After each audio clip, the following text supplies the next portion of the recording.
Alright guys, we got a little Heim joint here.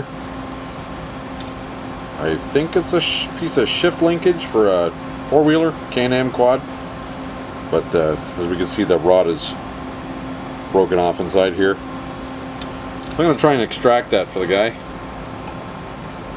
What I'm going to do is I'm going to put a nut on the top here, and I'm going to attempt to weld the nut just to the bolt. So I'll stick my MIG wire down in there, pull the trigger and hit the center of the bolt, and build up enough wire inside there that it's going to hit the nut. That's the hope anyways. We're going to try it. I'm not sure if this is going to wash the camera completely out, because I've never filmed welding with this camera. But I'll back you up a little bit. And I'm not even sure if that's a left or a right hand thread. So it's going to be a surprise when we go to... Oh jeez. Put a welding cord wrapped around your leg there. Hang on, let's get you set there. Okay, settle down.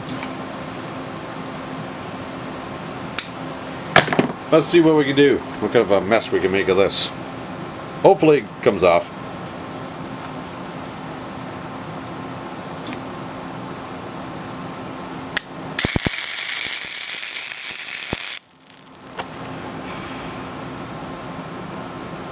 I don't want to go too crazy hot and melt the rest of the material around it. Put a little bit more wire in there.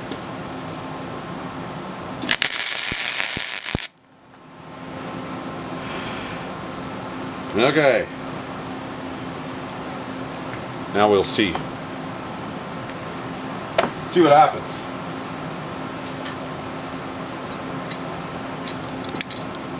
I'm just going to wiggle it back and forth a little bit here and see which way it wants to turn.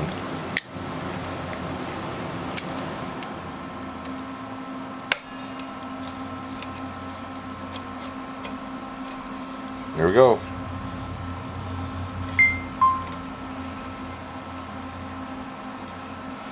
There we go. It's coming out. More than one way to get bolts out. This is a real easy one.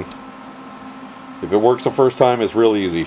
Other than that, you're drilling into this, trying to drill in the center of that bolt and get an extractor in there. Here we go.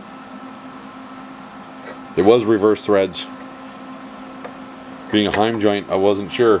A Heim joint on either end means you got to turn the shaft to lengthen or shorten it.